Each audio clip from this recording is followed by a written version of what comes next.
샬롬 로중 읽어주는 제입니다. 오늘은 6월 29일 수요일 로중입니다. 나는 여러분에게 생명과 사망, 복과 저주를 내놓았습니다. 당신들이 그 생명을 선택하도록.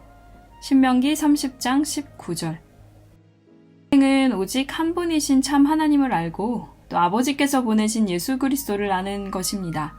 요한복음 17장 3절. 주님의 은혜로 생명을 갖는 하루 되세요. 샬롬 하울람. 아주 고온다습한 이 장마 기간에 우리 서로 공동체 자매 형제님들 모두 건강하시고 주님 안에서 복된 하루 보내시기를 간절히 소망합니다. 오늘은 가르침의 본문 구약의 말씀을 함께 읽습니다. 신명기 30장 19절 말씀인데요. 어쩌면 이 구절이 구약 성경 전체의 핵심적인 그런 구절이 아닐까 하는 생각을 해봅니다. 목사가 그런 생각한다는 건 좋아하는 구절이라는 뜻입니다. 나는 여러분에게 생명과 사망, 복과 저주를 내놓았습니다. 당신들이 그 생명을 선택하도록. 모세가 유언처럼 남긴 말씀이죠. 이스라엘 백성에게 생명과 사망, 그리고 복과 저주의 길을 알려주었답니다. 그러면 이제 이스라엘 백성은 뭘 선택하면 될까?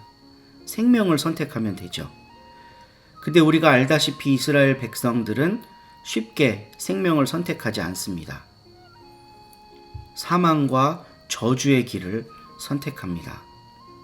사사기 시대 내내 그랬고요. 왕정 시대 내내 그랬습니다.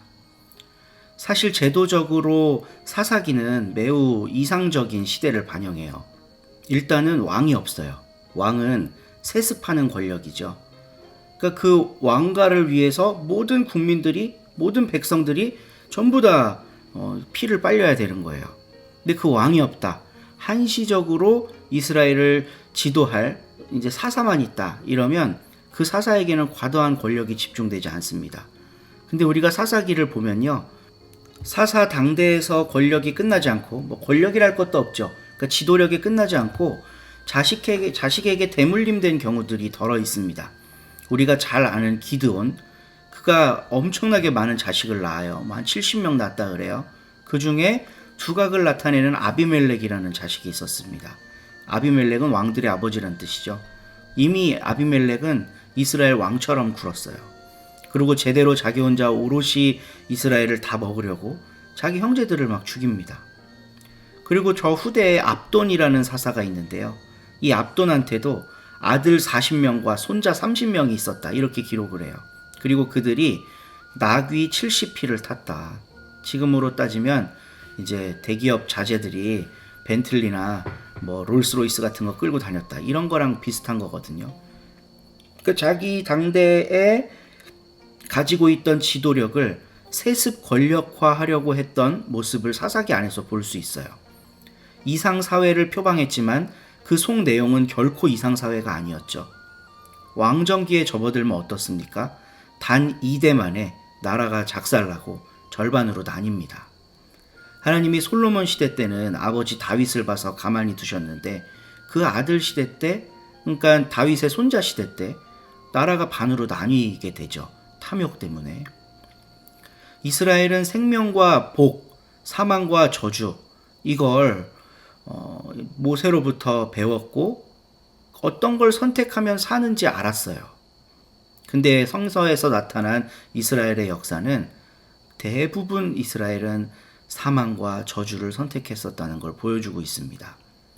문제는 오늘날 우리 사회 그리고 우리들의 교회, 우리들도 그릇된 선택을 할 때가 참 많다는 거죠. 생명의 길이 아니라 하나님께서 우리에게 베풀어 주시는 복을 누리는 길이 아니라 사망의 길, 저주의 길을 선택하고 있을 때가 참 많은 것 같아요. 우리 삶을 성찰하면서 주님, 모세가 우리에게 주었던 생명과 저주의 그 길 중에 생명의 길을 선택하는 사람 될 수 있도록. 모세가 마지막으로 이렇게 바람을 얘기하잖아요. 당신들이 그 생명을 선택하도록. 우리는 우리 삶에서 어떻게 생명을 선택하며 살아갈 수 있는지 오늘 함께 말씀 묵상하면서 고민하고 기도하는 서로 공동체 자매 형제님들 되기를 간절히 바랍니다. 오늘 새 한글 성경 본문은 사도행전 1장입니다. 낭독은 신혜원 집사님이 하십니다. 좋은 하루 되세요. 사도행전 1장. 첫 번째 글에서 오 테오필로스님, 나는 예수님이 활동하고 가르치신 모든 것들에 관해 다루었습니다. 그것들은 예수님이 활동을 시작하신 때부터 위로 들려 올라가신 날까지의 일들입니다. 그에 앞서 예수님은 선택하신 사도들에게 성령님을 힘입어서 할 일을 명령하셨습니다. 그들에게 또한 예수님은 고난 받으신 뒤에 자신이 살아나신 것을 확실한 많은 증거로 보여주셨습니다. 40일에 걸쳐 사도들에게 나타나셨고 하나님 나라에 관한 일들을 말씀하셨습니다. 예수님이 사도들과 함께 잡수실 때 그들에게 단단히 이르셨습니다. 예루살렘을 떠나지 말고 아버지께서 약속하신 것을 기다려라. 그 약속을 너희는 나한테 들었다. 요한은 물로 세례를 주었다. 그렇지만 바로 너희는 성령으로 세례를 받을 것이다. 그리 오래 걸리지 않을 것이다. 사도들이 함께 모여 있을 때 예수님께 여쭈어 보았다. 주님, 바로 이때 주님께서 이스라엘을 위해 나라를 다시 일으켜 세워주시려는 것입니까? 예수님이 그들한테 대답하셨다. 때나 시기를 아는 것은 너희의 몫이 아니다. 그것들은 아버지께서 자신의 권한으로 정해두셨다. 그러나 성령님이 너희 위에 내려오시면 너희는 능력을 받을 것이다.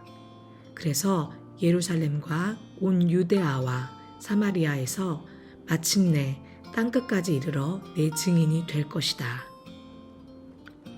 이런 말씀을 하시고는 그들이 보는 가운데 위로 들려 올라가셨다.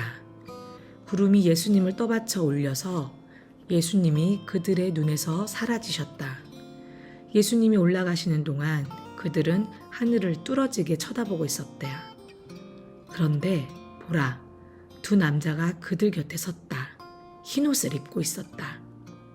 그들이 말도 건넸다. 갈릴레아 사람 여러분, 왜 하늘을 뚫어지게 바라보며 서 있나요? 이 예수님, 곧 그대들을 떠나 하늘로 들려 올라가신 분은 하늘로 가시는 것을 그대들이 지켜본 그대로 오실 것입니다.